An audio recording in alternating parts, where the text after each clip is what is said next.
Queridos amigos, una vez más es un placer estar con todos ustedes. Hoy tenemos el gran honor y el placer de poder escuchar a Jorge Moreira, que es miembro de la Sociedad Teosófica de Portugal y al que conocimos hace unos años en unas jornadas ibéricas y nos gustó tanto que hemos tenido ganas desde entonces de invitarle para poderle escuchar.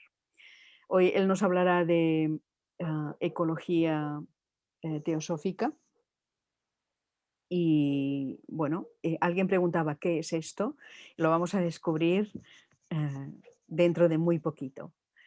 Isabel, si quieres ayudarme a hacer más presentación sobre Jorge y traducir, por favor.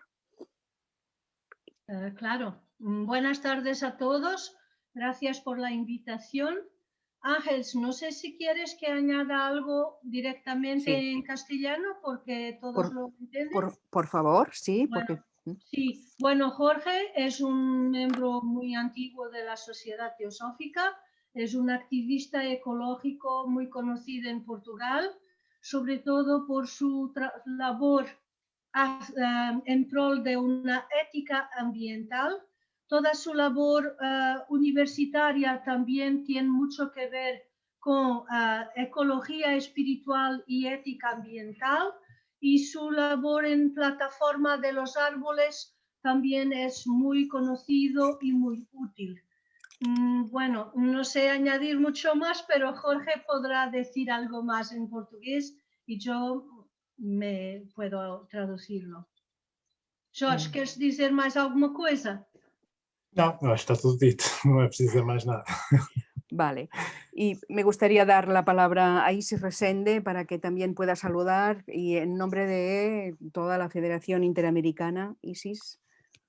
Sí, es un gusto muy grande hacer esta programación conjunta de la sección española con la Federación Interamericana, uniendo el idioma portugués y el castellano. Y yo a Jorge sí lo conocí en 2008 en la ciudad del Porto, ahí junto con Licio y Julio. Bueno, había ahí un grupito de teósofos que yo conocí en 2008, ahí en la ciudad del Porto, y tengo acompañado su trabajo por Facebook y todo el trabajo que hace por la ecología, una ecología no solo ecología, una ecología espiritual, una ecología vinculada a los valores teosóficos, vinculado a lo que estamos aquí trabajando en la Sociedad Teosófica. Entonces, es un placer muy grande poder aproximar a Portugal del trabajo de la FTI. Ya estamos invitando también a Isabel para que nos hable aquí. Y bueno, un gusto muy grande. Y bueno, los hermanos de América lo reciben con mucho cariño. Y bueno, con la palabra, hermano Jorge Moreira, Jorge Moreira. Adelante, Jorge. Já agora, Ângels, tens ideia de quanto tempo é que eu tenho para poder falar, mais ou menos, para não me alongar muito ou para não ser extremamente curto? Eu creio que... A ideia aqui é 1 hora de palestra e 1 hora de perguntas, respostas, comentários. Ok. Mas pode ser um pouco mais, um pouco menos, tranquila, flexível. Sí, y no es obligatorio estar las 2 horas, se puede estar menos. De todos modos, como se necesitará la traducción, esta hora de palestra será, bueno, un poquito más corta, ¿no? Adelante. Desde já agradeço o convite para estar aqui, é sempre um prazer estar entre irmãos e amigos a partilhar estes assuntos. É verdade que vamos tentar responder aquilo que é a ecologia espiritual.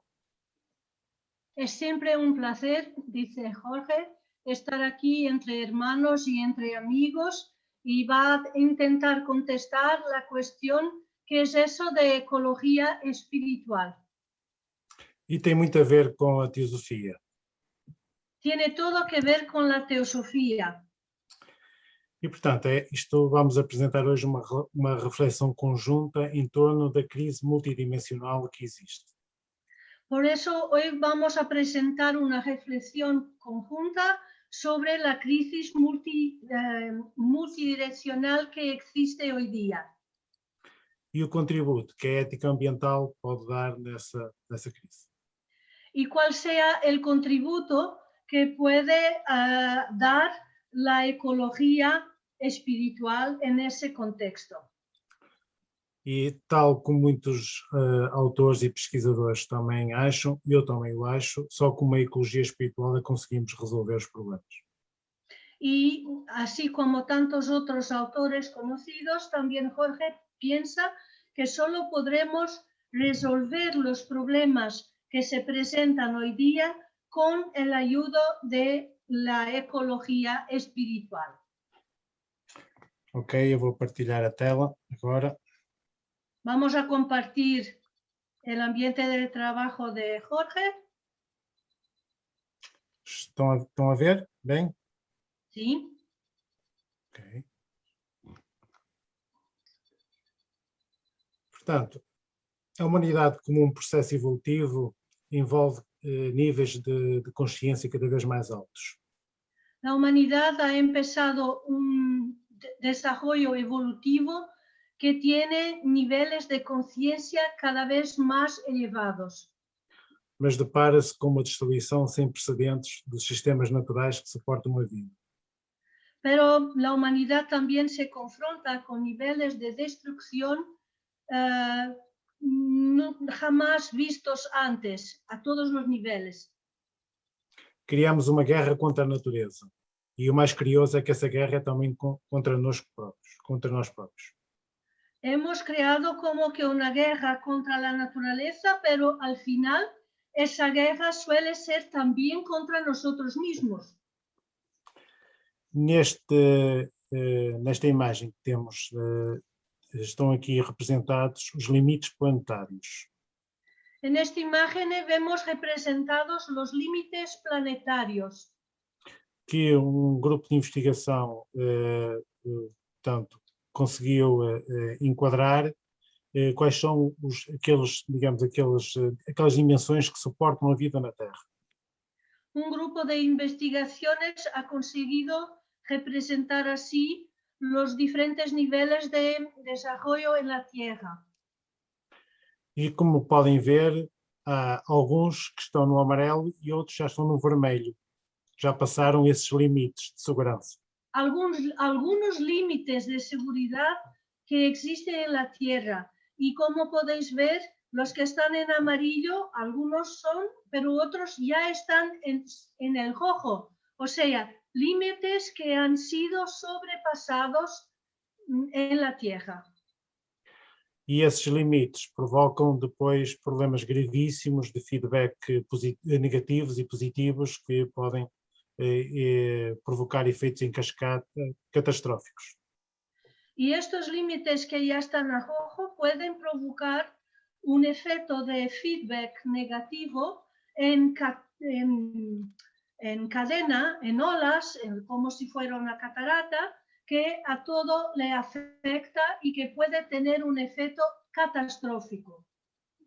E como podemos ver, a integridade biológica, os ciclos biogeoquímicos, as alterações climáticas e o uso da terra estão já no vermelho ou no amarelo. Como podemos ver, los ciclos biológicos, la acidificación y são aqueles, tanto integridade biosférica, integridade de nuestra biosfera, os ciclos biogeoquímicos, ciclos biogeoquímicos, portanto, as alterações climáticas, ou no Brasil, mudança... Los cambios climáticos e em Brasil... Entonces, no Brasil tem outro nome que é mudança climática, não é alteração. Em Brasil se chama mudança climática. E o sistema, portanto, e o uso da terra, com a agricultura e com a urbanização. la utilización de la tierra y la urbanización que están en el límite. E, portanto, numa carta publicada na revista Bioscience, subscrita por 15.000 cientistas de todo o mundo, En una carta de publicada en la revista científica Bioscience, que ha sido firmada por 15.000 científicos, e, portanto, diz que é especialmente perturbadora a trajetória atual das alterações climáticas. esa carta afirma como especialmente perturbadora la confluencia de todos los cambios climáticos hoy día. E entre outros parâmetros, isto já é um segundo aviso, porque 25 anos antes tinha sido publicado um primeiro aviso dos cientistas à humanidade. Este es el segundo alerta de los científicos, porque hacia unos 20 años ya había habido un primer alerta de científicos a la humanidad. Esta es la segunda alerta.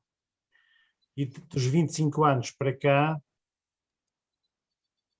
desde 25 años hacia ahora, todos os parâmetros pioraram drasticamente. Todos los parámetros científicos han empeorado de una forma drástica, exceto no que concerne à camada de ozono. con excepción de la camada de ozono. Es lo único que no ha empeorado. E, portanto, os cientistas dizem que em breve será muito tarde para mudar o curso da nossa trajetória falhada e o tempo está a acabar. Los científicos lo que afirman es que muy brevemente será demasiado tarde para intentar parar con esta trayectoria que puede ser fatal. Portanto, estamos a desencadear um sexto evento de extinção em massa. Estamos a empezar el sexto evento de extinción en masa.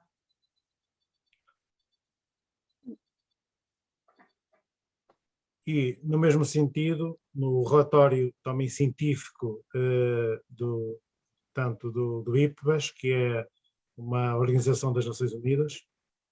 En el mismo sentido, este rapport del IPBES, que es una instancia de las Naciones Unidas, também baseado em 15.000 trabalhos científicos, también está baseado sobre 15.000 trabajos y investigaciones científicas. menciona muitas coisas, entre elas 1 milhão de espécies ameaçadas de extinção. Refiere muchas cosas, entre las cuales 1 millón de especies amenazadas de destrucción. E, portanto, os investigadores do Stockholm Resilience Center indicam que o sistema económico globalizado é o principal motor do problema. Los investigadores científicos indican que el sistema económico globalizado es el principal responsable de toda esta desagregación ambiental. ¿Queres que traduz a frase? Não. Não vale a pena. E, portanto, o cenário que nós temos é este: uma crise ecológica, com alterações climáticas, perda da biodiversidade, extinção de espécies, poluição generalizada, emissão de gases com efeito de estufa, desflorestação, e temos do lado esquerdo aquilo que é a representação do antropoceno, portanto, da destruição da natureza. Pues el escenario que tenemos es este, con la crisis ecológica del antropoceno, con todo su cambio climático, mudanza climática, con las emisiones altísimas de gases que son perjudiciales, polución, desflorestación y también la extinción en masa de muchas especies. Y las fotos a la izquierda son fotos que demuestran esta misma destrucción. Isto aconteceu especialmente a partir da Revolução Industrial, com uma grande aceleração no pós-guerra, portanto, a partir dos anos 50 do século passado. Todo esto ha ocurrido a partir de la revolución industrial, pero con un grande incremento, un aumento inmensísimo a partir de al final de la Segunda Grande Guerra, en los principios de los años 50. A partir de ahí, un aumento exponencial inmenso. E eu aqui reúno aquilo que é o pensamento científico relativamente às raízes da crise ecológica, portanto, o que é que está por trás da crise ecológica. Aquí Jorge añade los distintos principios científicos y los distintos conceptos con referencia a la crisis ecológica. E, portanto, há três grandes dimensões. Hay tres grandes dimensiones para esto. O pensamento ocidental. El pensamiento occidental. Com a sua tecnociência. Com su tecnociência. Que tem três aspectos fundamentais. O científico, do cartesianismo, portanto, do mecanicismo e reducionismo. Portanto, isto são perspectivas científicas. La tecnociencia tiene tres aspectos esenciales: el cartesianismo, mecanicismo y reduccionismo científicos. E aqui a natureza começa a ser representada por uma máquina. La naturaleza empieza a ser representada como si fuera una máquina. E depois também há aquelas todas dicotomias, homem-mulher, homem-natureza, corpo-espírito, portanto, o aparecimento de todas essas dicotomias. Y surgen las dicotomías hombre, naturaleza, cuerpo, espíritu, como si fueran fatores opuestos. Depois, o sistema económico globalizado, que há bocado já falámos, com o seu tecnocapitalismo. Enseguida, la segunda característica viene del sistema económico globalizado, que ya hemos mencionado antes, con su tecnocapitalismo. Em que tudo é tratado como coisas, os seres humanos, a natureza, os animais, as árvores. Con lo que decimos en portugués coisificación, que creo que sea objetivación. Todo es tratado como objeto, todo es transformado y coisificado o objetivado por la ciencia y por este pensamiento económico. Portanto, a vida deixa de ter sentido. La vida deja de tener un sentido. E depois também o marketing e a manipulação, portanto, há consumo excessivo e o apelo ao consumo. Y enseguida, en este veo también se ve el marketing y la manipulación, o sea, la utilización del marketing para aumentar un consumo sin límites que es muy perjudicial. E depois temos como resultado o esgotamento dos recursos naturais e a exploração da natureza. Como consecuencia directa tenemos el agotamiento de los recursos naturales y claro que el agotamiento también de la naturaleza. Outra dimensão tem a ver com as religiões abrâmicas. La tercera dimensión tiene más que ver con los principios de las religiones abrahámicas.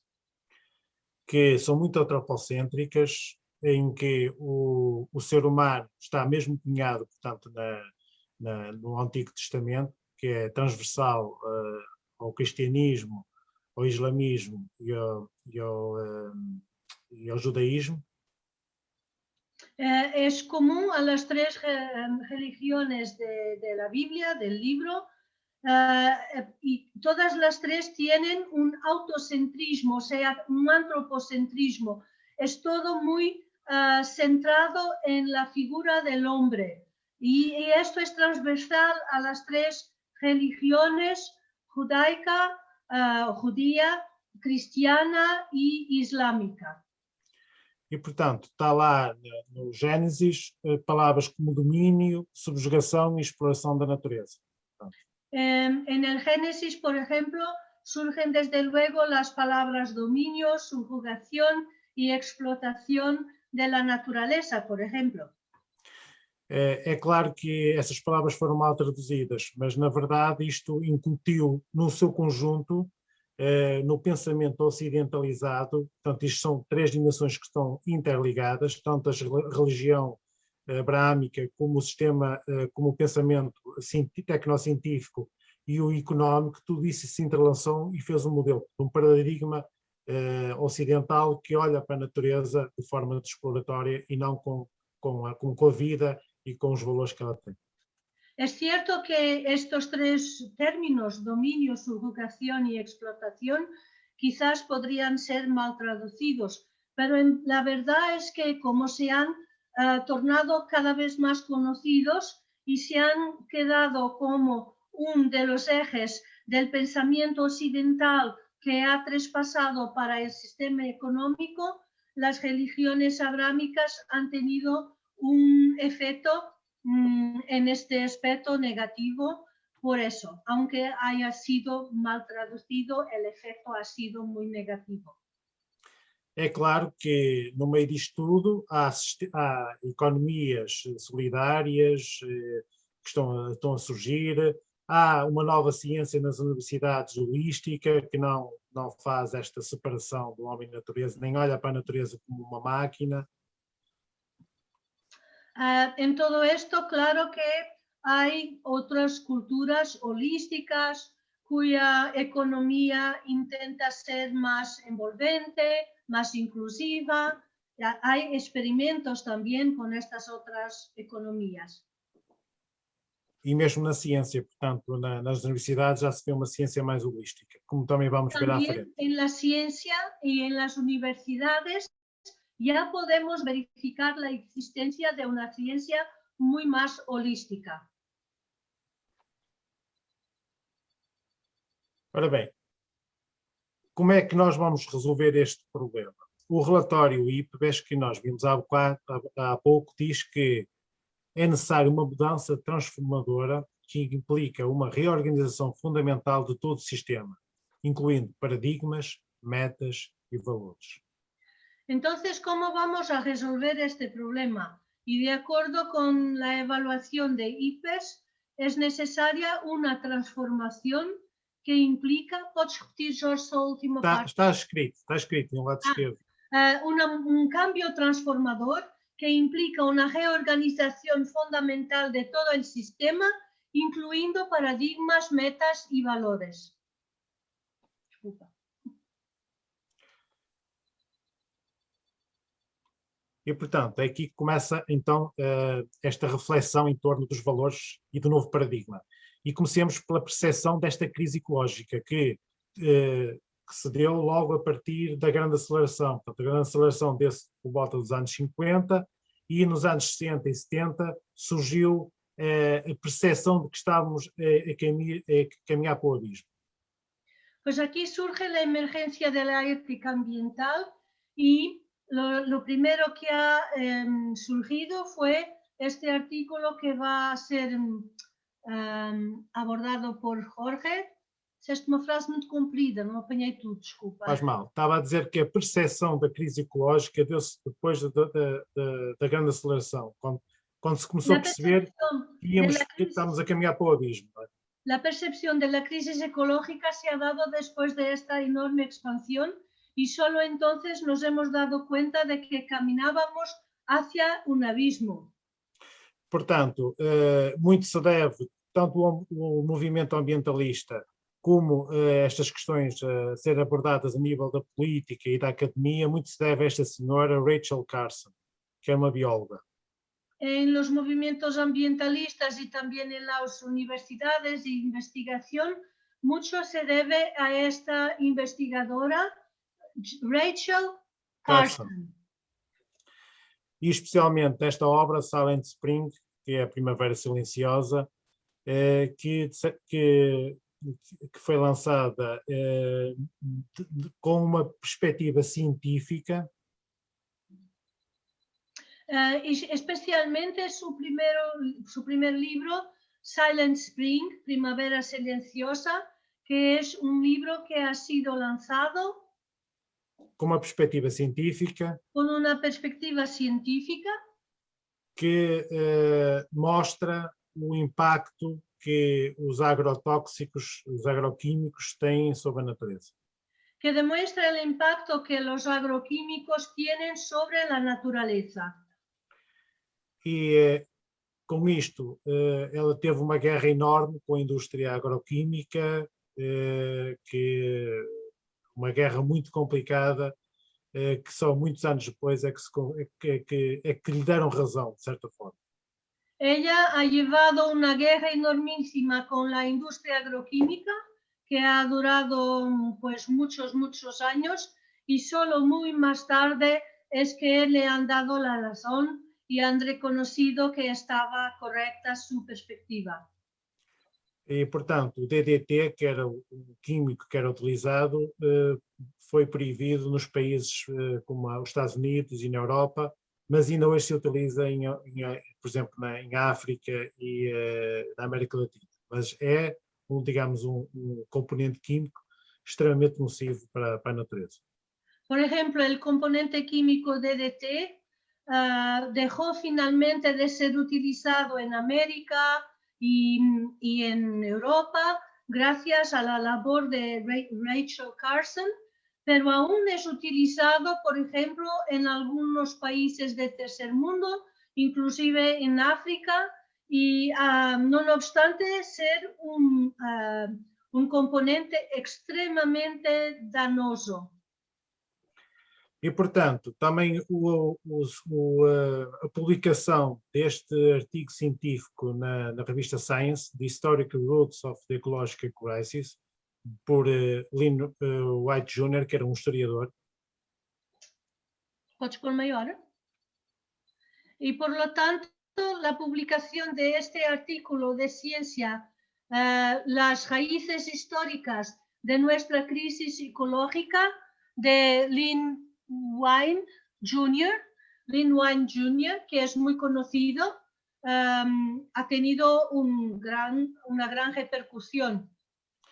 Porque ele fala exatamente na questão das regiões abraâmicas, especialmente o cristianismo, o impacto que isso trouxe na nossa visão sobre a natureza, especialmente uma visão do homem a dominar a natureza, o homem fora da natureza e a dominar a natureza. Porque este autor, Lynn Wayne Jr., ha sido el primero a hacer comentario sobre la raíz abrámica de esta percepción del universo en la cual vemos al hombre como estando fuera de la naturaleza, dominando a la naturaleza y no como integrado en ella. Também quando saímos para o espaço e começamos a ver a Terra de um prisma exterior, daqui surgiram muitas perguntas e respostas que tiveram mesmo um eco na nossa maneira de olhar para o espaço. También cuando hemos salido hacia el espacio, hemos visto las cosas desde una otra perspectiva y han surgido alguna que otra contestación a nuestras cuestiones básicas y también una otra forma de ver. Curiosamente, quando queríamos deixar a Terra para ir para as estrelas, olhámos para trás e vimos algo extremamente maravilhoso. Curiosamente, fue en el momento que hemos dejado atrás la Tierra para seguirnos hacia el espacio que, volviéndonos hacia atrás, hemos visto que quedaba detrás de nosotros algo de maravilloso, la Tierra. Esta imagem é um ícone, foi tirada pela missão Apolo 8 à Lua, em que se vê a Lua, portanto o Sol da Lua e a Terra lá ao fundo. E chama-se Nascer da Terra. Esta es una imagen icónica que ha sido obtenida a bordo del Apolo 8 y en esa imagen increíble se ve el suelo de la Luna y la Tierra que surge y se llama Tierra naciendo, la nacida de la Tierra. E, portanto, vemos um Sol morto e vemos um planeta lá ao fundo, na imensidão da escuridão, cheio de vida, com a vida, mas ao mesmo tempo com uma subtileza, como é que aquela vida é possível emergir ali. O sea que vemos el suelo muerto de la luna y no obstante al mirar a la Tierra lo que vemos es un planeta lleno de vida, lleno de sutilidades, lleno de belleza y nos preguntamos, nos cuestionamos, pues cómo ha sido posible que surja la vida allí en ese pequeño punto del espacio. O astronauta William Sanders, nesta emissão, disse: o nascer da Terra permitiu-nos sentir uma espécie de cuidado, talvez de amor pelo planeta. Uma espécie de cuidado. De cuidado.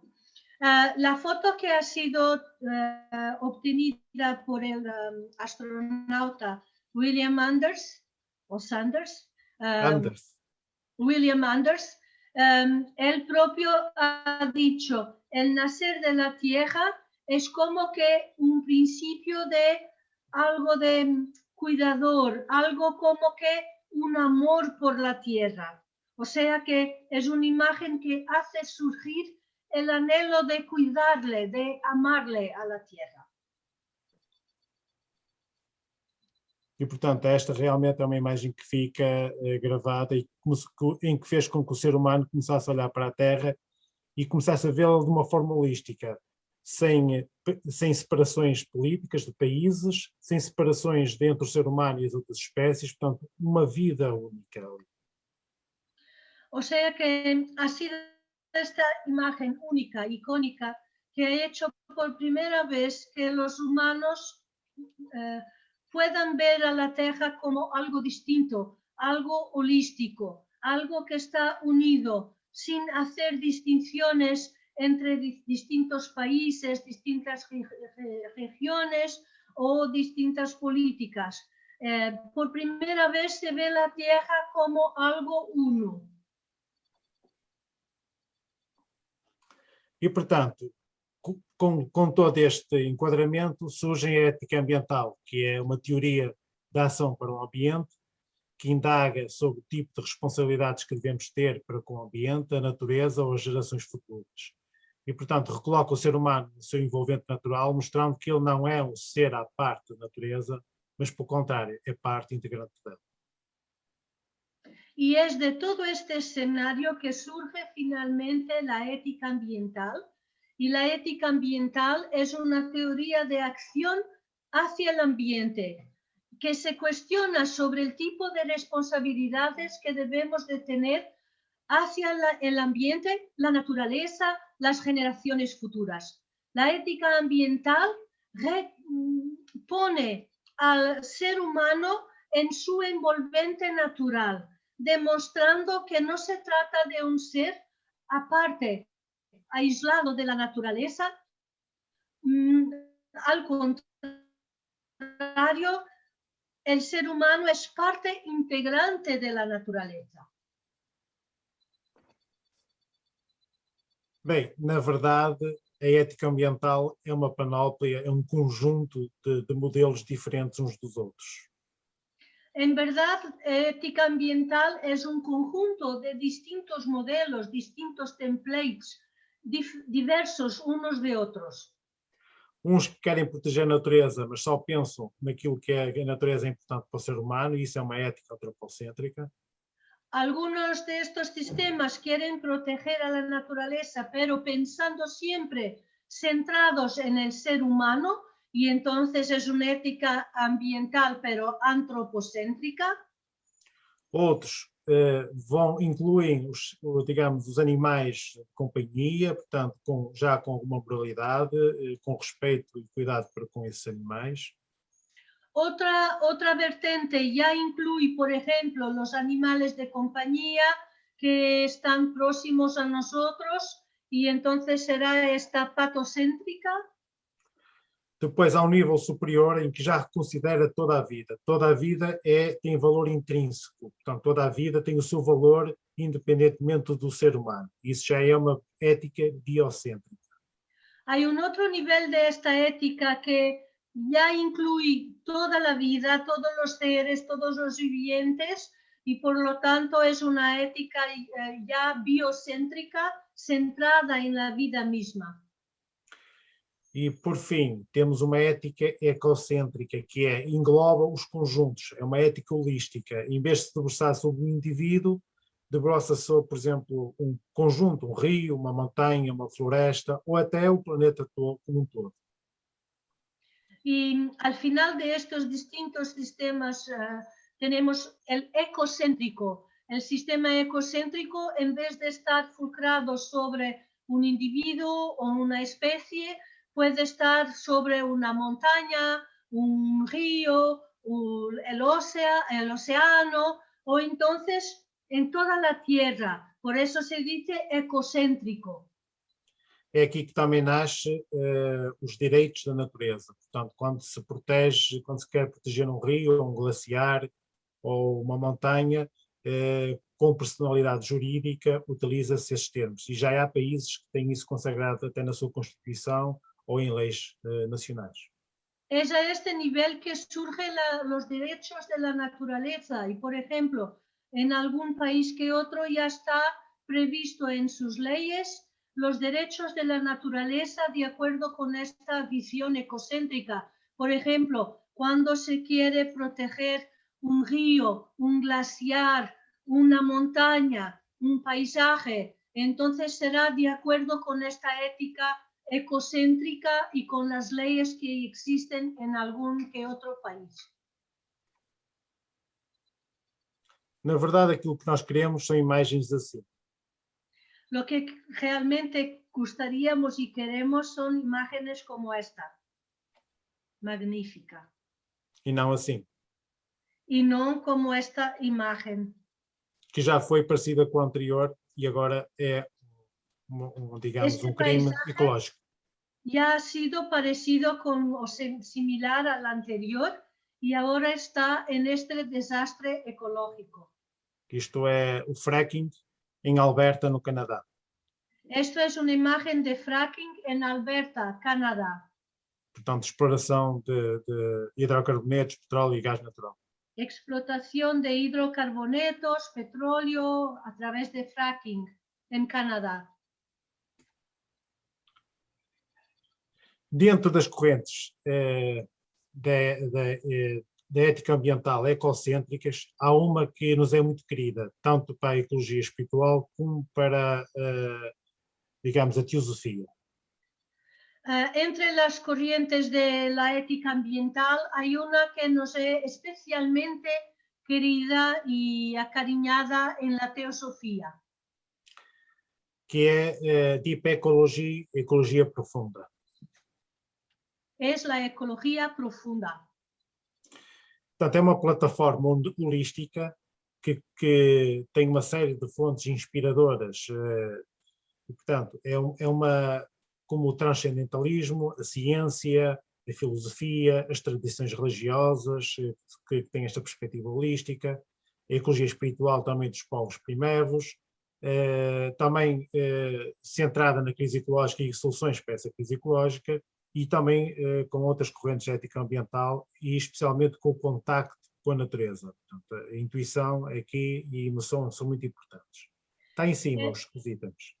Es una plataforma holística que sigue distintos trazos muy interesantes y profundos para la teosofía, como por ejemplo trascendentalismo, ciencia, filosofía, una mezcla de las tradiciones religiosas, una ecología espiritual de los pueblos primevos, o sea, de los pueblos primitivos, con respecto por sus tradiciones, el estudio de las crisis psicológicas, el análisis de distintas corrientes de la ética ambiental y todo apuntado hacia el contacto con la naturaleza.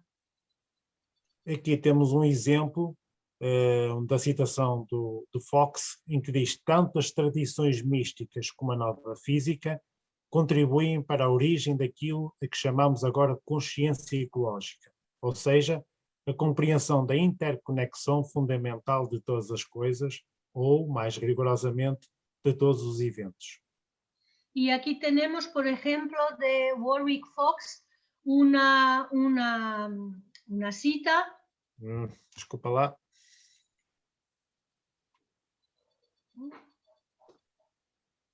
¿Consegues? Sí.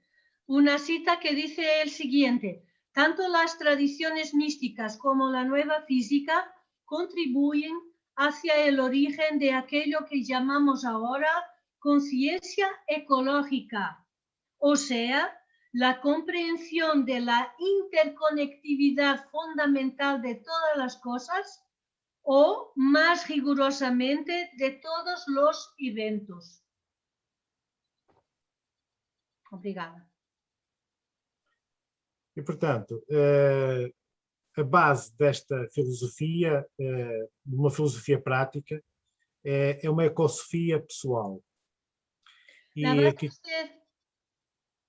diz, uma ecosofia pessoal, ecosofia. La base de esta filosofía es una ecosofía personal, individual, una ecosofía. Até nesta palavra temos uma, digamos, uma relação muito com a teosofia. Es una palabra que tiene una profunda relación con la teosofía.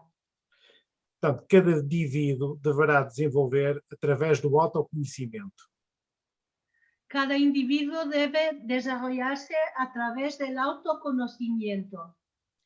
Num questionar cada vez mais profundo sobre as relações ecológicas. En una cuestionación cada vez más aprofundizada sobre las cuestiones ecológicas. Que o levará à autorrealização. Una búsqueda que llevará al individuo hacia la autorrealización. Que é a harmonia ecológica e o equilíbrio entre indivíduos, as comunidades e toda a natureza. Se trata de la armonía ecológica entre los individuos, las comunidades y toda la naturaleza. E também é a identificação como parte do indivíduo, como parte do todo. Y también la identificación del individuo siempre como parte de un todo. Que advém da compreensão da teia da vida. Y esta posibilidad de ver al individuo como parte de un todo viene de la intuición y de la comprensión de la teia, del enlace de la vida.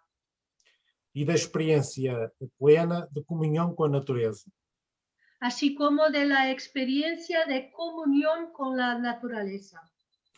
E longe deste dualismo homem-natureza, objeto, sujeito e objeto. Portanto, não há este dualismo, há uma integração. Portanto, os fenómenos são vistos de uma forma global. No hay aquí esta dualidad sujeto-objeto o entonces hombre y la naturaleza como si fueran dos objetos opuestos, separados. Está todo integrado.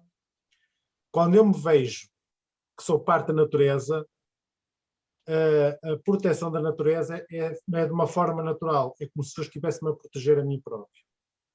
Cuando yo constato que soy parte de la naturaleza, entonces proteger a la naturaleza surge de una forma natural, porque proteger a la naturaleza pasa a ser parte de protegerme a mí mismo. E diz-nos o fundador desta corrente, Arnaes, que era um filósofo norueguês. Y nos dice el fundador de esta corriente, que es Arnaes, un filósofo noruegués. A maioria das pessoas na ecologia profunda já experimentou o sentimento, habitualmente, mas nem sempre, em plena natureza, de que estão ligados a algo maior do que o seu ego, maior do que o seu nome, a sua família, os seus atributos especiais como indivíduos. Um sentimento que muitas vezes se chama oceânico, pois muita gente o experimenta perante o oceano. Sem esta identificação, não é possível que alguém se sinta atraído e se deixe envolver pela ecosofía. Y entonces voy a traducir la cita. La mayoría de las personas en la ecología profunda ya ha experimentado el sentimiento habitualmente, pero no siempre, en plena naturaleza, de que están profundamente ligados a algo más grande que su ego personal, más grande que su nombre, su familia, sus atributos específicos como individuos. Un sentimiento a que muchas veces podemos llamar oceánico, pues muchos de nosotros lo experimentan delante al océano. Sin esta identificación, no es fácil que alguien se sienta atraído y se deje involucrar por la ecosofía.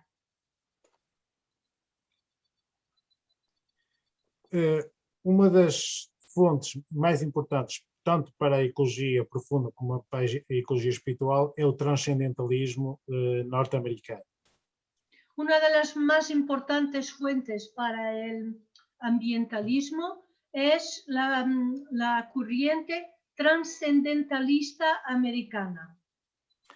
E desses, que é o Ralph Waldo Emerson, diz que nos bosques não sou nada, vejo tudo. As correntes do ser universal circulam através de mim. Sou parte ou parcela de Deus. Uno de estos autores es Ralph Emerson, que dice: en los bosques no soy nada, todo veo. Las corrientes del ser universal circulan a través de mí. Soy una parte o parcela del propio Dios. Também a ciência holística, nós não vamos ter tempo para estar a ver todos os pormenores, mas também a ciência que é hoje estudada nas universidades tem dado um grande contributo para, digamos, para a ecologia e para este pensamento holístico. También la ciencia holística que está hoy día estudiada en las universidades ha dado un contributo muy importante para toda esta ramificación de la ciencia holística. Desde a física quântica, à ecologia, mesmo passando pelos campos mórficos de Sheldrake, e até, mas especialmente a hipótese de Gaia, de James Lovelock. Desde la física cuántica a los campos mórficos, a la ecología, pero sobre todo la hipótesis Gaia.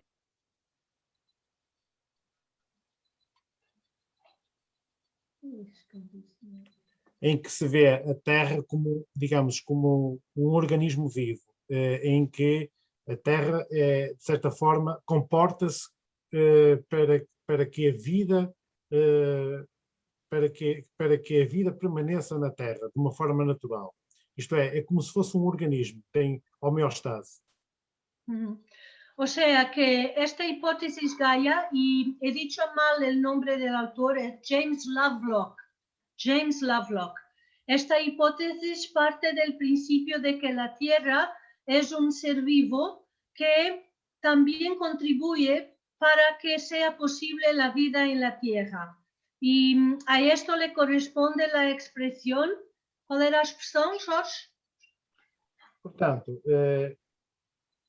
do fenómeno. Isto são condições homeostáticas indispensáveis à vida. La expresión es la condición homeostática. La hipótesis Gaia se propone que la Tierra tiene una condición homeostática. Que, de certa forma, é uma condição dos próprios seres vivos. Y que esto es una condición para la vida de los propios seres vivientes.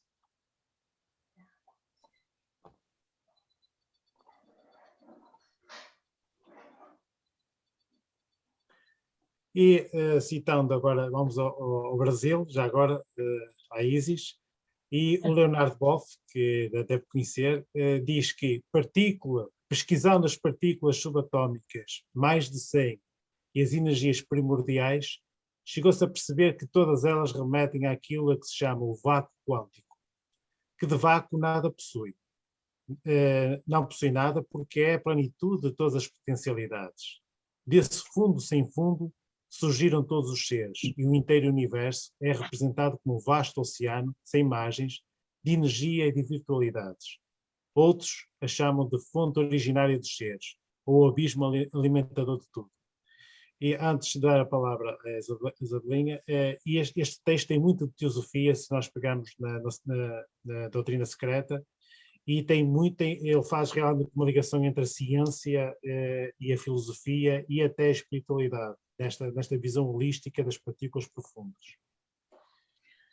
Entonces vamos hacia Brasil y Isis con un texto que aquí es de Leonardo Boff, y al final Jorge ha comentado que antes de darme la palabra para que traduzca la cita, ha llamado la atención que este texto de Leonardo Boff que voy a traducir es verdaderamente teosófico y hasta le hace pensar en la doctrina secreta, en la forma como está escrito con tanta teosofía por detrás.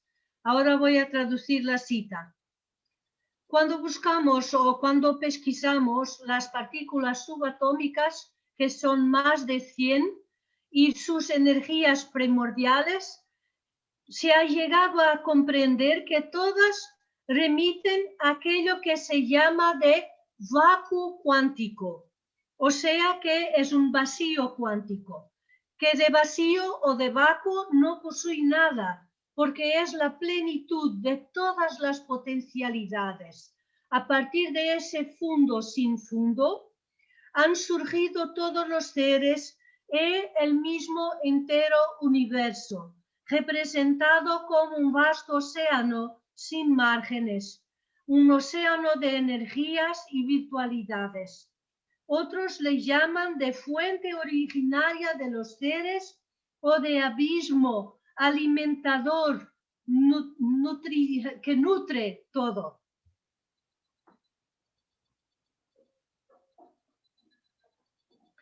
E aqui entramos noutra questão, que é o entrelaçamento, mais uma vez, entre a ciência e a espiritualidade, e uma citação de Carl Sagan, que diz que a ciência não é só compatível com a espiritualidade, mas é também uma fonte profunda da espiritualidade.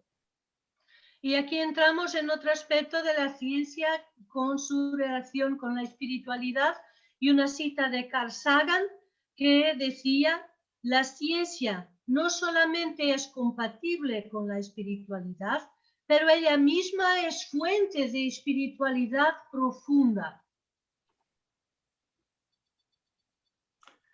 Outra das fontes tem a ver com os povos primeiros, como disse. E há uma carta do chefe Seattle ao presidente dos Estados Unidos, na altura, em 1919, que diz, isto são 2 ou 3 frases: cada pedaço desta terra é sagrado para o meu povo.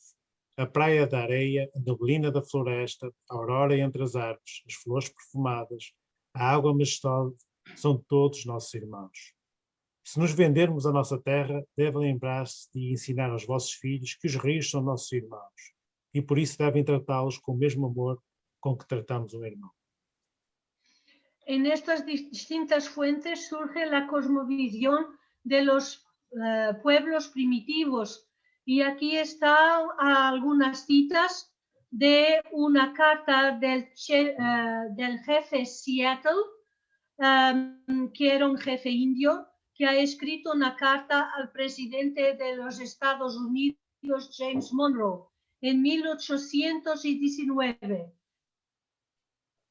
Y son apenas 2 o 3 citas de esa carta que dice: cada pequeño pedazo de esta tierra es sagrado para mi pueblo. La playa rellena de arena, la niebla de la floresta, la aurora entre los árboles, las flores perfumadas, el águila majestuosa, todos son nuestros hermanos. Si nosotros vos vendemos esta tierra, deben lembrarse, acordarse y acordar a vuestros niños que los ríos son nuestros hermanos, y por eso deben de tratarlos con el mismo amor, con el mismo cariño con que tratamos nuestros hermanos. Infelizmente não foi assim que foram tratados. Desafortunadamente no ha sido del todo así que los han tratado, al menos en esos siglos en América. Outro conceito muito importante para este trabalho, para esta reflexão, é o interser, de Thich Nhat Hanh. Otro importante concepto para añadir aquí es el concepto del interser de Thich Nhat Hanh, que vamos a decir aquí. Penso que o nosso presidente Tim Boyd citou numa das últimas conferências este conceito. Jorge está convencido que nuestro presidente mundial, Tim Boyd, ha hecho mención a esta cita precisamente há pouco tempo em uma conferência. Vou agora citar as palavras do Thich Nhat Hanh. Jorge vai a citar Thich Nhat Hanh. Se você for um poeta, verá claramente que há uma nuvem flutuando nesta folha de papel. Si usted es un poeta, verá muy claramente que hay una nube que circula en esta hoja de papel. Sem uma nuvem, não haverá chuva. Sin una nube no hay lluvia. Sem chuva, as árvores não podem crescer. Sin lluvia, los árboles no pueden crecer. Sem árvores, não podemos fazer papel. Sin árboles no hay papel. A nuvem é essencial para que o papel exista. La nube es esencial para que el papel pueda existir. Se ela não estiver aqui, a folha de papel também não pode estar aqui. Si la nube no está aquí, la hoja de papel tampoco puede estar. Logo, nós podemos dizer que a nuvem e o papel intersão. Así podemos decir que la nube y el papel interson. Interser é uma palavra que não está no dicionário ainda, mas se combinarmos o prefixo inter com o verbo ser, teremos este novo verbo interser. Interser es una palabra que aún no consta del diccionario, pero si mezclamos la palabra inter con el verbo ser, tenemos este nuevo verbo que es interser. Se olharmos ainda mais profundamente para dentro dessa folha de papel, si miramos aún más profundamente dentro de esa hoja de papel, podemos ver os raios de sol nela. Podemos también ver en ese papel los rayos del sol. Se os raios de sol não estiverem lá, a floresta não pode crescer. Si los rayos del sol no están allí, entonces el árbol no puede crecer, la floresta no puede crecer. De facto, nada pode crescer, nem mesmo nós podemos crescer sem os raios de sol.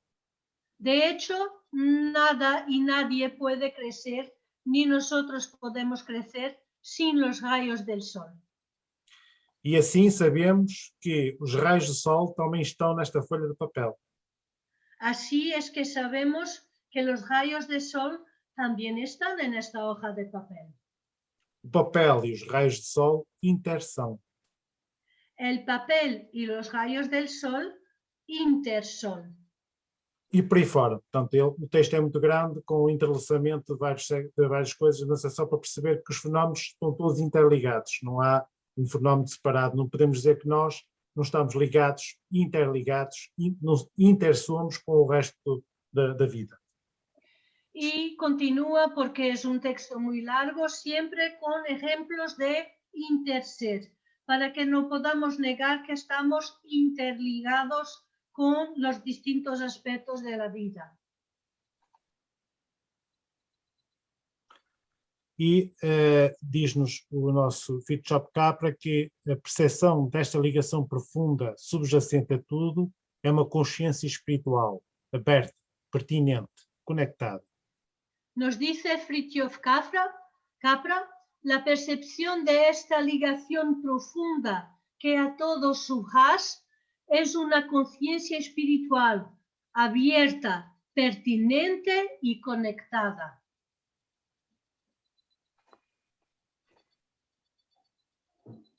E, portanto, aqui temos uma palavra que é muito mal, digamos, muito... que gera muitos equívocos, que é isto, a questão da espiritualidade, o que é que ela quer dizer. Eu não vou me alugar muito aqui. Aquí tenemos una palabra que muchas veces suele ser mal comprendida y Jorge va a hacer algún comentario, pero no va a alongarse demasiado sobre la palabra espiritualidad. Portanto, a origem é sopro, não é? E a definição é difícil, porque estamos portanto, a falar de algo que é muito profundo. Mas, resumidamente...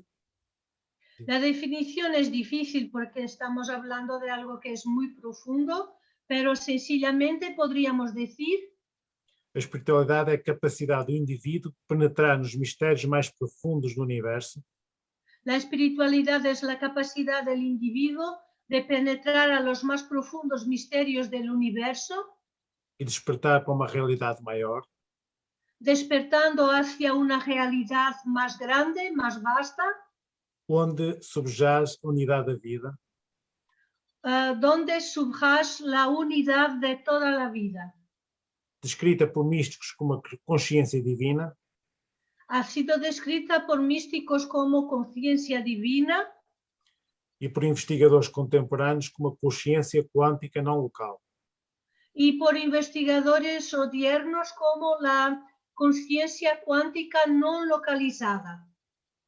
O acesso do indivíduo a insight desta realidade é transformador.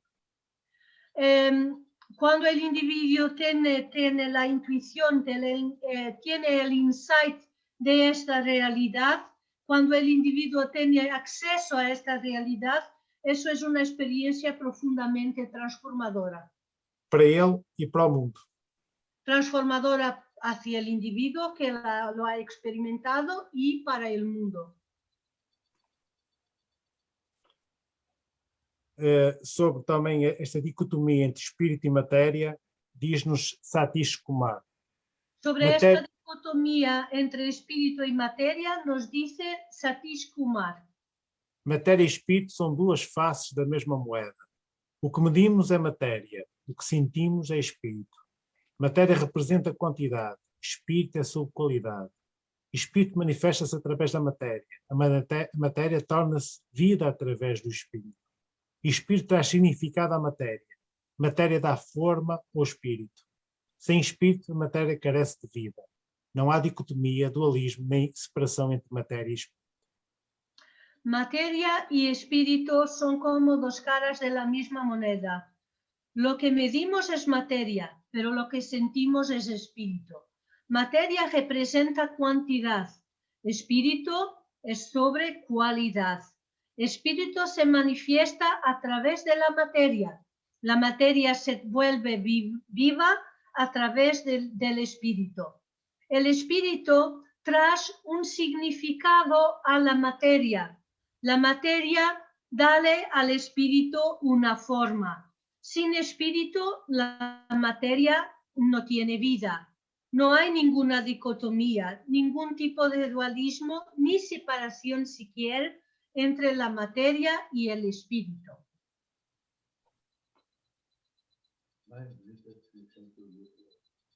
E, portanto, aqui são perspectivas de ver que a Terra como um ser espiritual, com uma alma, do Sofia Lilwin van Genli, do Mircea Eliade, mas não nos vamos alongar. Aquí están otras perspectivas sobre Logos y sobre el sagrado, lo universo, con alguna cita de Llewellyn Vaughan Lee y de Mircea Eliade, pero Jorge no quiere alongarse demasiado. Era sobre la tierra como alma. E, portanto, dia perguntaram ao Thich Nhat Hanh o que é que era preciso fazer para salvar o nosso mundo. E ele respondeu: o que mais precisamos fazer é ouvir dentro de nós o som da terra a chorar. Algún día han preguntado, han cuestionado Thich Nhat Hanh qué podíamos hacer para cambiar y salvar nuestro mundo. ¿Qué es necesario hacer para salvar a nuestro mundo? Y Thich Nhat Hanh ha contestado: lo que más necesitamos de hacer es ser capaces de oír dentro de nosotros el sonido de la tierra llorando. E, portanto, isto é crucial para aquilo que é a ecologia espiritual. que de certa forma não é nada novo, é ancestral, como vimos, já vem desde dos tempos primeiros, e a sua importância atual prende-se, digamos, com a urgência de dar resposta a esta crise que nós vivemos. Pues entonces esto es lo que es más urgente y más crucial para la emergencia que estamos viviendo. La ecología espiritual, como vemos, es algo de ancestral que viene desde los pueblos primeros y su importancia actual se prende con esta urgencia de contestar y dar un aporte profundo a esta crisis multidimensional. E, portanto, para a ecologia espiritual, as causas são o fim da sacralidade da natureza, a fragmentação do todo, portanto, esta questão da separação do todo, aquela questão da religião abraâmica, de um ser dominante sobre os outros seres, portanto, e não impede a igualdade ecológica, a questão do cartesianismo, do mecanicismo também, desta perspectiva de ver a natureza como, e do materialismo, de ver a natureza como matéria morta a ser explorada, e também a questão do egoísmo e do antropocentrismo. Portanto, isto tudo se cruza e é que dá origem àquilo que é, de certa forma, esta crise que nós vivemos, pessoal, ecológica e social, económica, muitas vezes. O sea que la ecología espiritual ve como causas de esta crisis multidimensional que es sentida por nosotros como individuos, como sociedad y en el todo,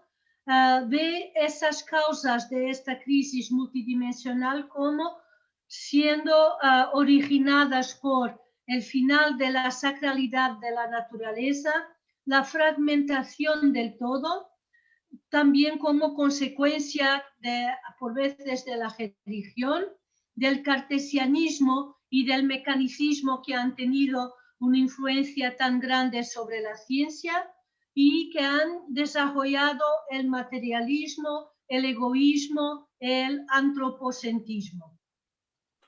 E, portanto, a ecologia espiritual vem repor a consciência no sagrado, dentro da criação, utiliza a intuição e a meditação para percepcionar melhor a realidade e também uma experiência direta de contato com a natureza, isto é, a natureza interior e a natureza exterior. De certa forma, não há esta dicotomia. E enfrenta os problemas através de uma consciência expandida, de uma cosmoética e de uma prática de vida espiritual.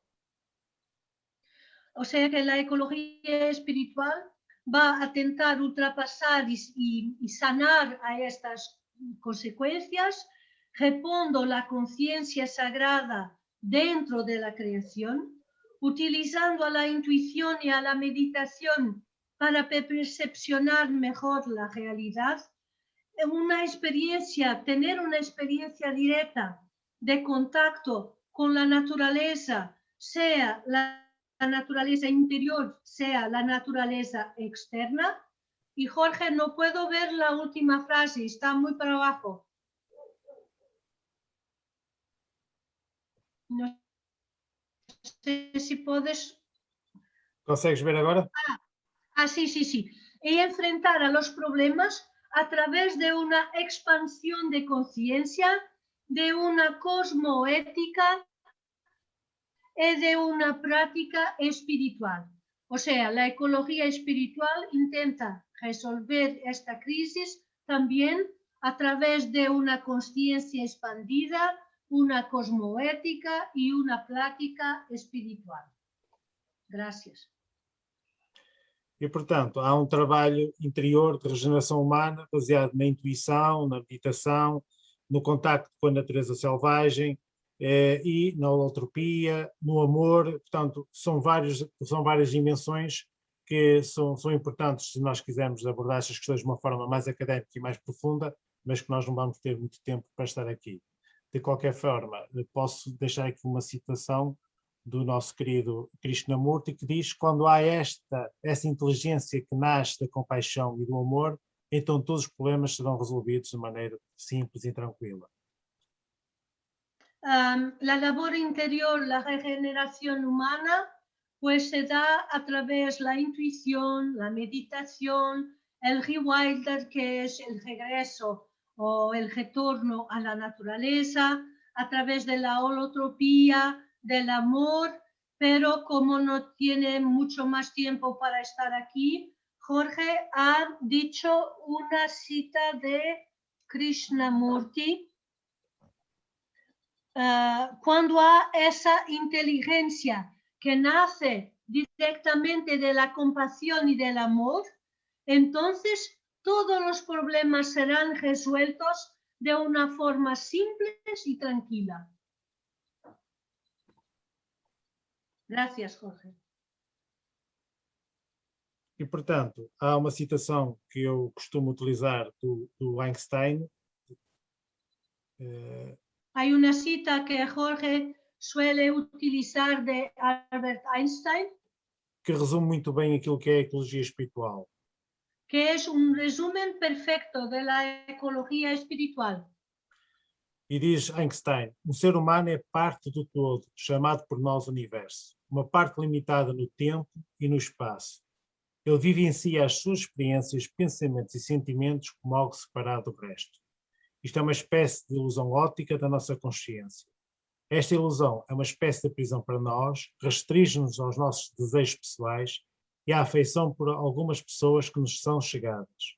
A nossa tarefa é livrar-nos dessa prisão, ampliando o nosso ciclo de compaixão para abraçar as criaturas vivas e toda a natureza em sua beleza. Un ser humano es parte del todo que nosotros llamamos de universo, una parte limitada en el tiempo y en el espacio. El ser humano vivencia sus experimentos, sus pensamientos y sentimientos como algo que fuera separado del resto, una especie de ilusión de óptica de su propia conciencia. Esta ilusión es una especie de prisión para nosotros, pues que limita nuestros deseos personales, limita nuestra afección, nuestro cariño por algunas personas que nos están próximas.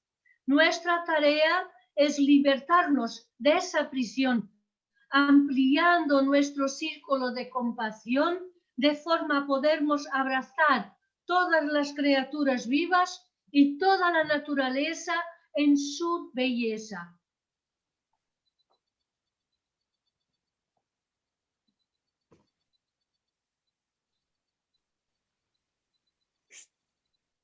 Muito rapidamente, só para terminar, há um entrelaçamento muito profundo, como já perceberam, entre a ecologia profunda, a ecologia espiritual e a teosofia.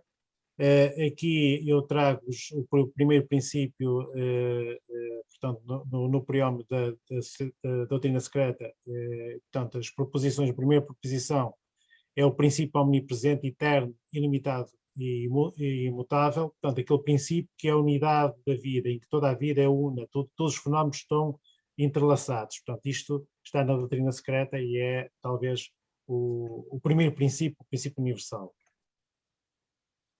Hay, como podéis ver, un entrelazamiento muy profundo entre la ecología espiritual y la propia teosofía, y Jorge nos pone aquí una cita de la doctrina secreta de Blavatsky: un principio omnipresente, eterno, ilimitado e inmutable, sobre el cual toda especulación resulta imposible, porque ese principio trasciende el poder de la concepción humana, solo podría ser distorcido por cualquier expresión o comparación humana. Está más allá de los límites y del alcance del pensamiento. En las palabras del Mandukya, es impensable e indescriptible. No fundo, tentamos chegar o mais próximo possível deste princípio eterno, imutável, desta unidade, não é? Mais profunda, e portanto é para aí e integrando todos os seres.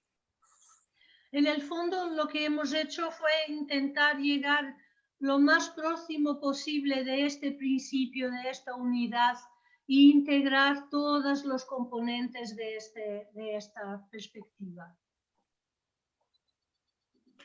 E, portanto, outra das questões que nos é muito querida para a teosofia é a fraternidade universal. E quando falamos na fraternidade universal, especialmente no Geoffrey Hodgson, em que ele integra todas todos, não só os seres humanos, não só todas as raças, todos os géneros humanos, todas estas qualidades diferentes dos seres humanos e culturas, mas também os outros seres que nós vimos aqui, como São Francisco de Assis, que olha para os outros seres vivos de uma maneira como irmãos, não é? Como irmãos.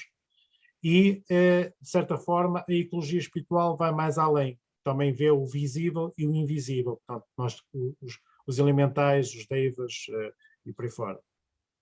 Bueno, para nosotros suele ser muy importante, lo más importante de todo, la fraternidad universal. Y aquí están dos imágenes que son muy importantes para la ecología espiritual desde un punto de vista teosófico. La de la derecha, Francisco de Asís, ese santo que veía a todos los seres como sus hermanos y los trataba como hermanos. Y a la ecología espiritual, mormente a través del autor teosófico Geoffrey Hodgson, que también ha investigado la naturaleza a partir de un punto de vista que encuadra no solamente lo que es visible, pero también los seres invisibles de la naturaleza. Todo esto está ya contido en nuestra comprensión de lo que es la fraternidad universal de acuerdo con esta ecología espiritual. Só para vos dar um exemplo prático de como a ecologia espiritual pode ser uma verdade, pode ser uma realidade. Na Islândia, eles têm cuidados com esta ecologia espiritual, portanto, estes seres que habitam aquilo que nós conhecemos como o astral ou outras dimensões dos elementais. Alguns deles têm a percepção de onde é que eles estão e evitam passar estradas ou destruir os habitats desses habitantes invisíveis. Jorge nos dice un ejemplo concreto de lo que puede ser el respeto por esta existencia de seres invisibles y da el ejemplo del país Islandia. En Islandia ellos creen en los seres invisibles de la naturaleza y no solo creen en ellos y los respetan, pero conocen algunos sitios de la naturaleza donde saben que estos seres habitan y entonces evitan de dejar cruzar estradas, de dejar abrir rutas o de dejar construir en los sitios donde estos seres tienen su casa, su habitación. Muito rapidamente, para terminar, vou-vos deixar um vídeo. Eu acho que não será necessário a Isabelinha traduzir, mas também se houver alguma dúvida, depois perguntam que a Isabelinha ou eu podemos tentar esclarecer. Jorge dice que para terminar nos va a compartir un vídeo. Él cree que no será necesario que yo traduzca, pero dice que al final del vídeo, si acaso hay alguien que no ha entendido, que entonces el mismo Jorge o yo misma podremos añadir alguna explicación.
Satish Kumar. muito rapidamente, é de origem indiana.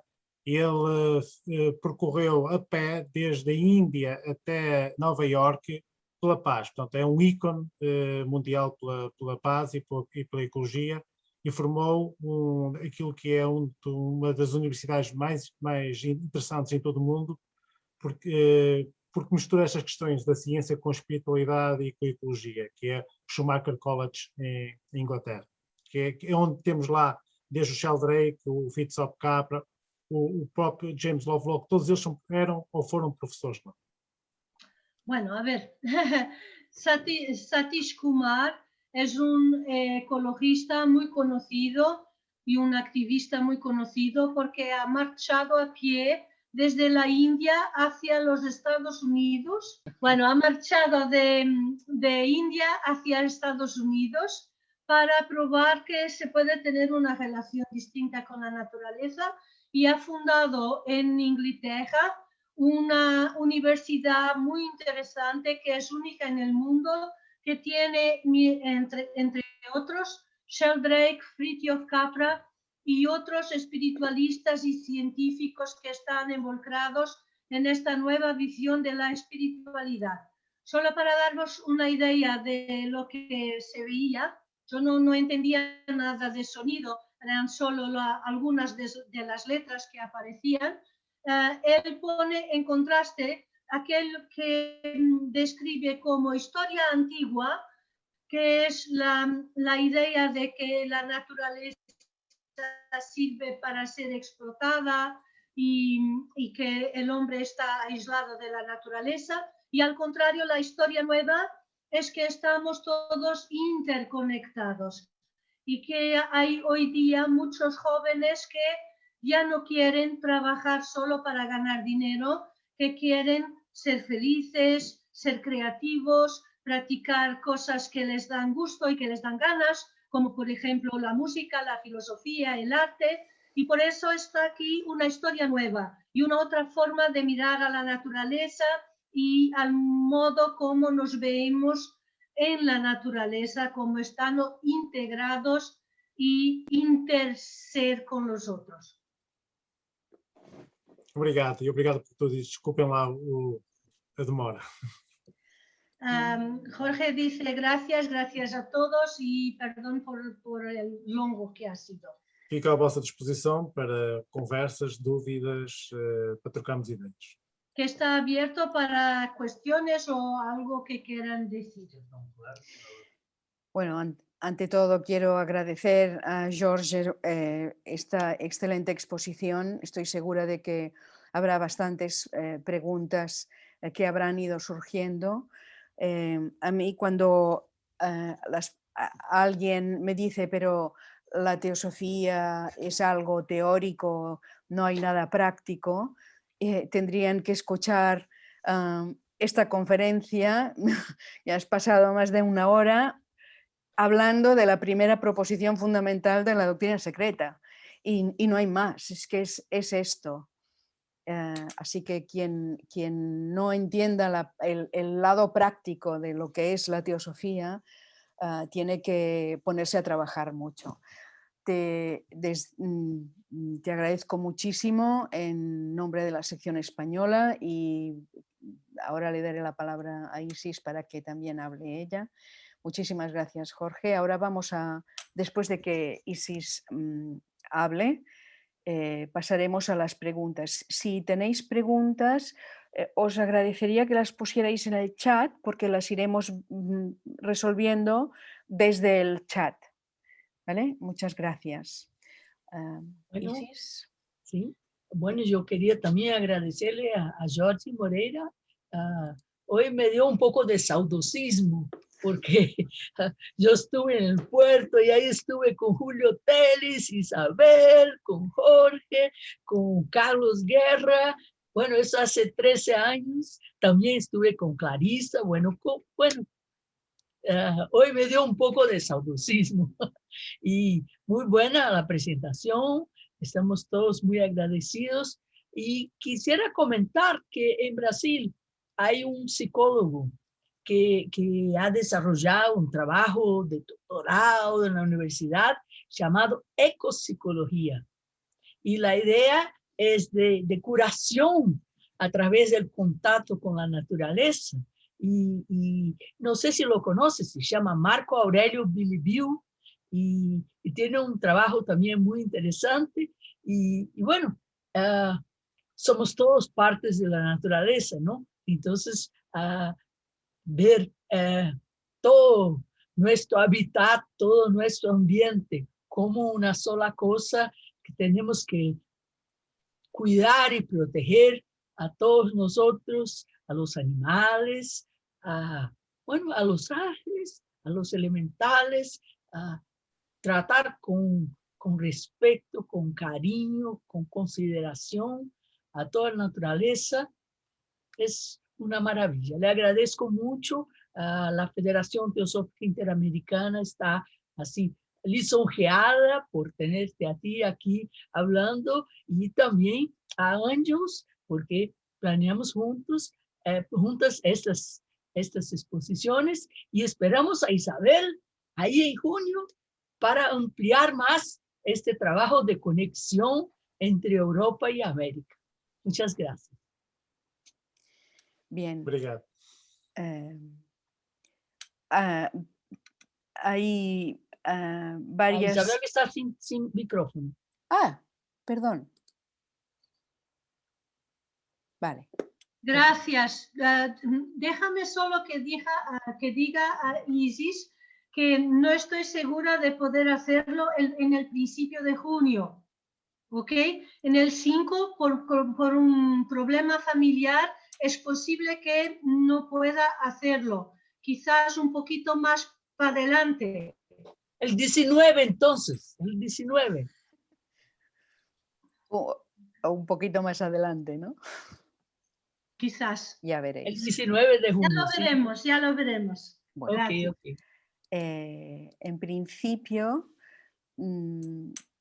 he dado permiso para que los que quieran hablar puedan abrir su micrófono. Simplemente decir, bueno, pues que hay agradecimientos. Pedro Castañeda te da especialmente a Isabel un agradecimiento muy grande por el resumen del vídeo y por tu trabajo, porque ha sido una traducción excelente. Yo también me sumo a esto. A ver, María Eugenia Bravo dice: somos el universo manifestado dentro de nosotros mismos. Muchas gracias. No hay hasta ahora ninguna pregunta ni ninguna intervención más. A ver. Sí, los que quieran intervenir pueden ahora abrir su micrófono y pedir la palabra. Bueno, sí, quería hacer un comentario y agradecerle a George la intervención y todo lo que ha dicho, porque nuestra vida teosófica, si queremos cumplirla como tal, tenemos que hacer conciencia de esa unidad de vida que no es solamente en el plano imaginario o en nuestra mente o utópico, es en la realidad de la vida diaria y en la realidad de la convivencia que nosotros mantenemos no solamente con otros seres humanos, sino con la naturaleza, que son entes vivientes y con vida, la misma vida que nos anima a nosotros, y ese respeto y ese amor que debemos mantener hacia toda la naturaleza creada. Realmente, la conciencia de la humanidad ecológicamente se ha abierto a mediados del siglo pasado. Carmen, Isabel tiene que traducir. Perdón. No. ¿No? Nosotros entendemos todo, no hay problema. Entonces, nada, sigue. La conciencia ecológica no hace muchos años que está difundiéndose. hace aproximadamente sobre los años 50, 60, es que hubo ese despertar a esa conciencia universal, fuera del ámbito teosófico, por supuesto. Y esto ha llevado justamente a hacer esas reflexiones y que los gobiernos vayan tomando medidas. Esto no es la gran maravilla de la historia porque sabemos los intereses comerciales, etcétera, empresariales, los lobbies y todo esto que alimentan, pero poco a poco va penetrando en la conciencia global del ser humano este concepto de hermandad y de respeto que tenemos que tener por la naturaleza en general. O sea que lo felicito nuevamente a George por su labor y por su trabajo que él está haciendo en este sentido. Y que bienvenido sea ese esfuerzo que él está haciendo para concienciarnos a todos en esta gran necesidad de respeto y amor hacia toda la naturaleza. Obrigado. Gracias, Carmen. A ver, María Jesús Gañastegui ha pedido la palabra y después Enrique. María Jesús. Sí, bueno, quería dar las gracias. Ha sido una visión maravillosa la de la filosofía con la ecología. Nunca la había pensado y me ha gustado muchísimo. Y luego me ha llamado mucho también lo que ha comentado, ¿no? Que, por ejemplo, hay pesticidas como los TCTs que en Europa están prohibidos y se usan en África, el lindano en España está prohibido y se usa en otras partes del mundo, ¿no? O el crack, que en España, por ejemplo, todavía no está prohibido, pero en muchas partes de Europa sí. ¿Qué opina él de ese salvajismo, ¿no? De que se estén usando unos pesticidas que se saben que son cancerígenos mortales para el ser humano y todavía no estén prohibidos, ¿no? En otras partes del mundo? Eso sería un poquito la idea. A ver qué opina al respecto de esa explotación de otros seres humanos porque sean del tercer mundo. Gracias. Eu acho que há duas perguntas, não sei se quer que eu responda, Ângeles, agora ou se quer... ¿Los productos? Que hay dos cuestiones, si no sabes si quieres que conteste ahora. Sí, ¿no? Mejor contestas ahora. Sí, sí. Pronto, uma delas é, portanto, sobre a permacultura, se pode considerar dentro da ecosofia. Sim, no fundo, muitos dos permacultores têm, ou vão buscar, ou são mesmo até ecologistas profundos, de certa forma. Portanto, vão beber a Deep Ecology. Isto é... Déjame traducir. Una de las cuestiones es sobre permacultura. La cuestión decía, ¿la permacultura puede considerarse dentro de la ecosofía? Y Jorge dice, sí, la permacultura es una parte de la ecosofía y muchos permacultores son ecólogos profundos. Y va a añadir algo más. Desculpe, Jorge. Porque a ecosofia também, a permacultura tem... Portanto, tem muitas dimensões, mas muito daquilo que é permacultura é o cuidado com a natureza, a relação que o cultivador tem com aquilo que vai ser cultivado, não é? E há um desenho, e esse desenho muitas vezes está relacionado com os ciclos de vida, com fenómenos até, alguns deles que integram até os elementais, que é que nós falámos, portanto, com forças da natureza que não são visíveis. O sea que la permacultura tiene muchas veces que ver con la relación que uno tiene con la naturaleza y la relación que el plantador tiene o el cuidador con las plantas y aquel entorno que va a tratar. Y entonces sí que esto tiene que ver con la ecología profunda. Porque integra também essas, digamos, essas forças invisíveis na natureza. Porque también llama e integra esas fuerzas invisibles que contribuyen de una forma muy efectiva para el crecimiento y para la naturaleza. No fundo, o cultivador e o esquema e o desenho que ele traça no cultivo é um só. En el fondo, el cultivador y el esquema que traza en su forma de cultivar son uno solo, son una integración. E há uma expansão da consciência do cultivador através da cultura. También hay una expansión de la conciencia del cultivador a través de la permacultura. Portanto, há realmente um entrelaçamento e uma autorrealização do trabalho final.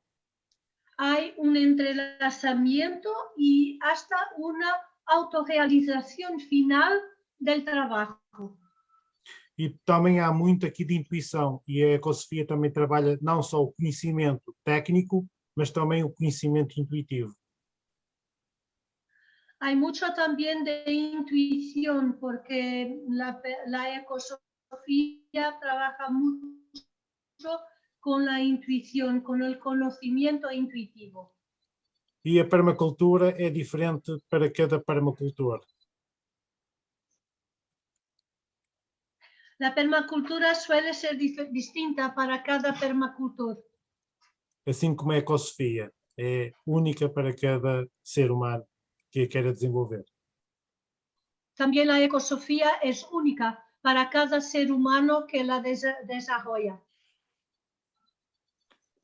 Espero ter respondido. Relativamente à questão digamos, dos pesticidas e dos químicos, que alguns deles está provado que são cancerígenos. Espero ter contestado bien la cuestión sobre permacultura y en lo que respecta a los pesticidas y otros químicos que no deberían de ser utilizados. Porque estão provados cientificamente que alguns são cancerígenos.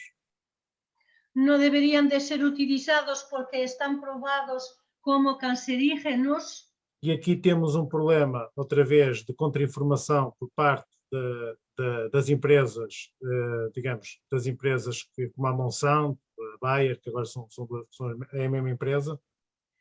Y aquí nos vemos delante de otro problema, que es la cuestión de desinformación que es hecha y utilizada por parte de compañías o empresas como Monsanto, Bayer y tantas otras que utilizan la desinformación.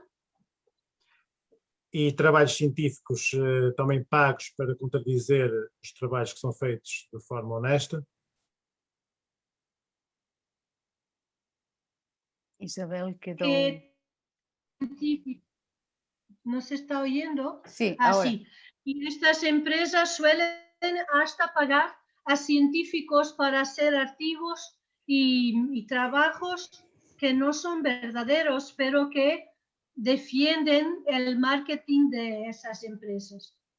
Portanto, no fundo, aquilo que estamos a ver agora com alguns produtos como o glifosato, que é uma luta constante até a nível da União Europeia e muitas localidades e países, alguns já baniram, outros ainda não conseguiram banir.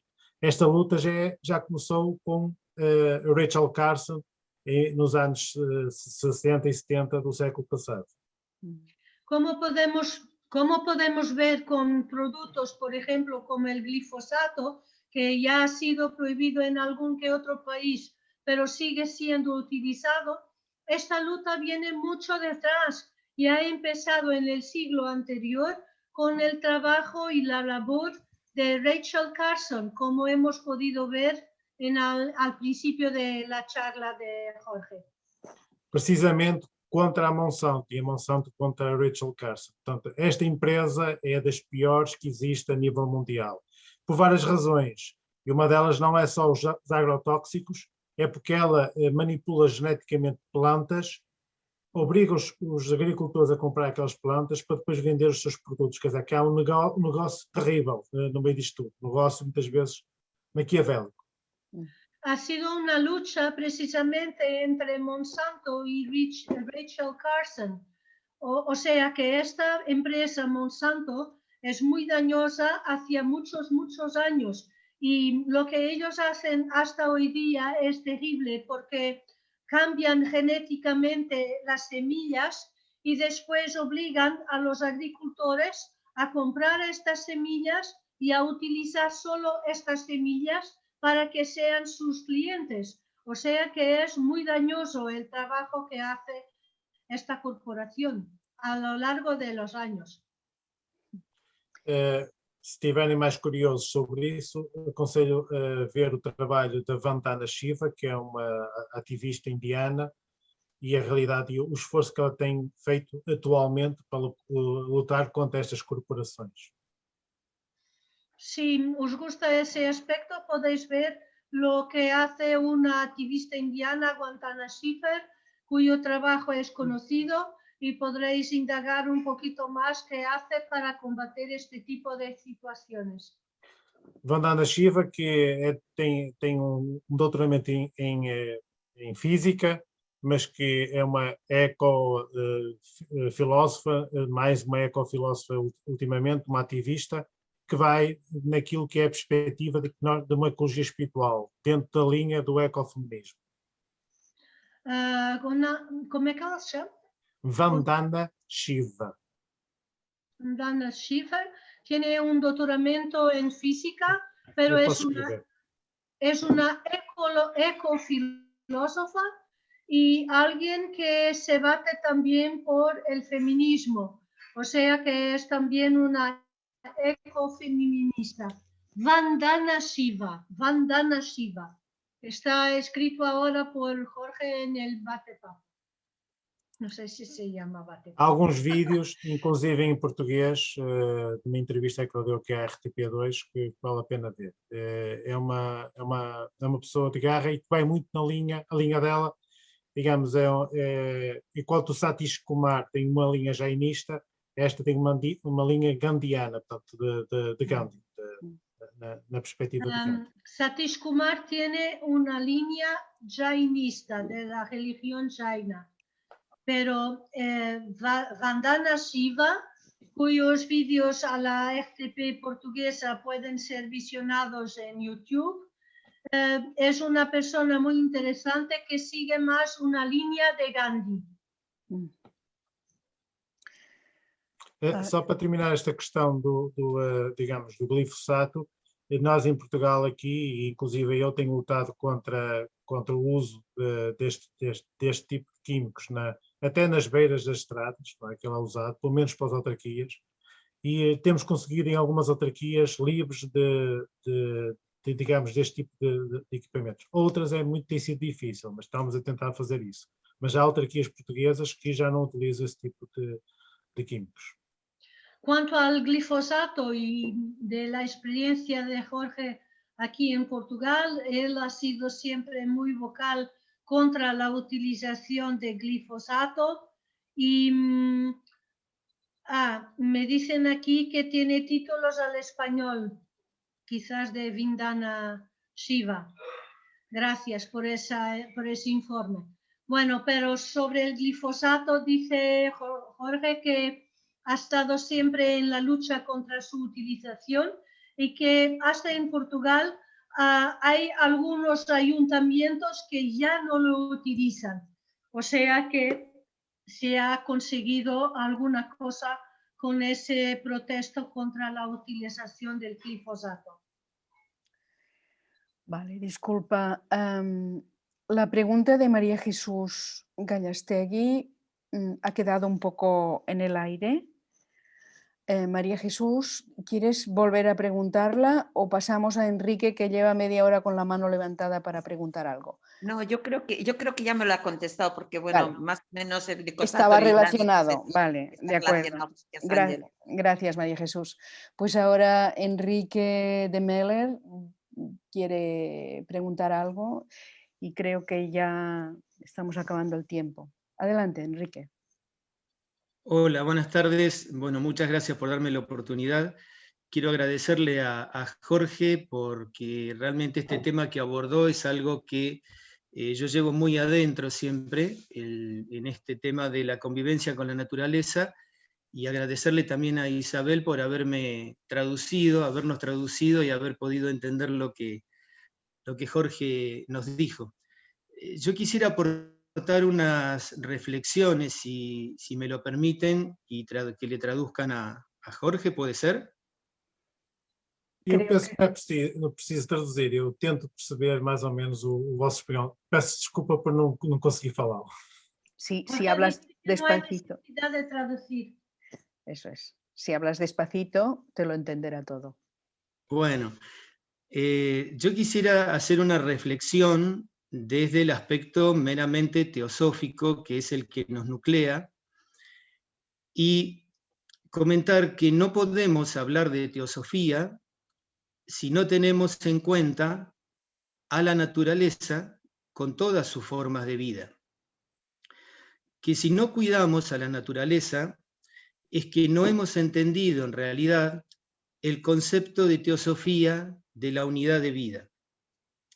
No podemos sentarnos a hablar de compasión mientras estamos comiendo un plato de carne, pollo o pescado.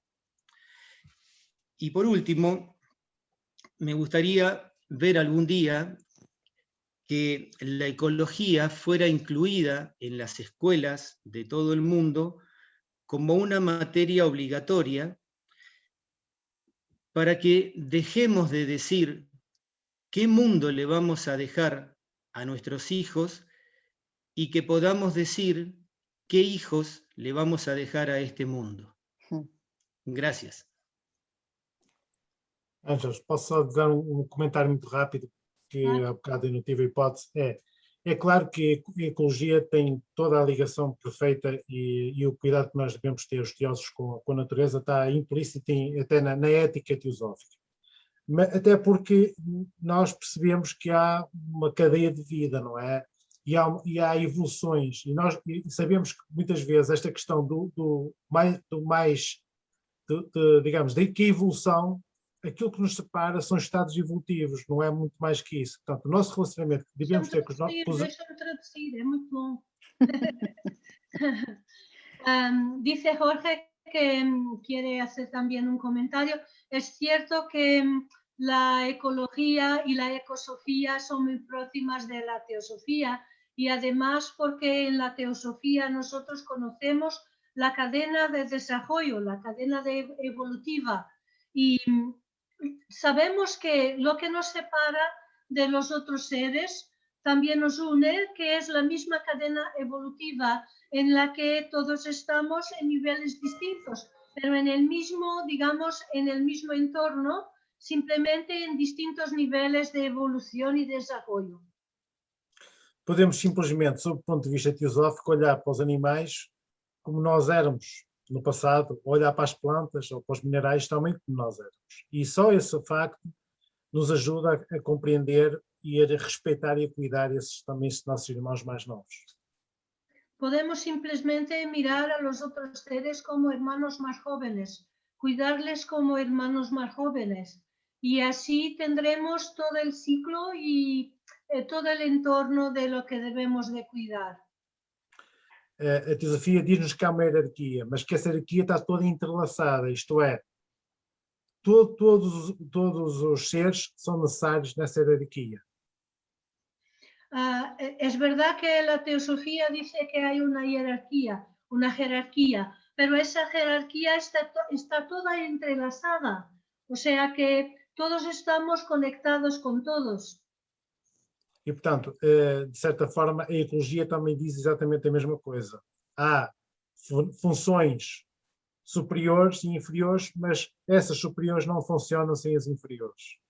O sea que en la ecología espiritual se dice casi la misma cosa, porque se llama la atención para que hay distintas funciones y unas funciones son más elevadas que otras, pero no obstante, las más elevadas no funcionarían sin los estratos que están por debajo. O sea que todo está entrelazado y todos dependen de todos.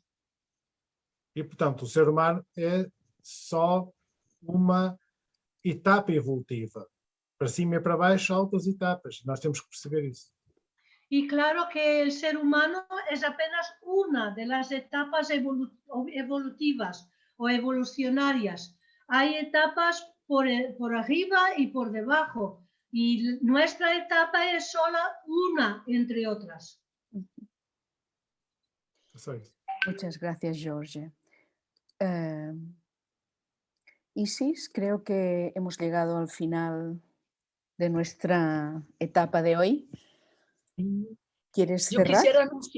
Yo quisiera anunciar que primero agradecer la presencia de todos, especialmente a Jorge, Isabel, y bueno, y a todos.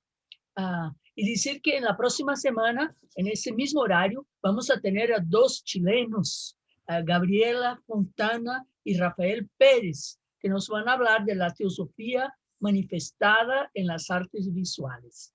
Entonces, agradeciendo a la presencia de todos, seguimos en esto todos los sábados, en ese mismo horario. Tenemos ahí un poco de portugués, un poco de castellano, un poco de portuñol, y ahí lo llevamos tratando de unir a América y a Europa. Muchas gracias. Pues nada, para terminar, simplemente agradecer de nuevo a Jorge el esfuerzo que ha hecho. Sé que está muy ocupado con su trabajo y sobre todo agradecer también a Isabel el esfuerzo enorme que representa hacer una traducción de la calidad que ella sabe hacer. Y agradecer a Isis por estar presente en la Federación Interamericana y agradecer a todos los presentes por su compañía y porque todos somos uno, por lo tanto, aquí estamos todos juntos. Muchísimas gracias. Muchas gracias. Y hasta la próxima. Gracias a todos. Gracias a todos. Gracias. Muchas gracias a todos.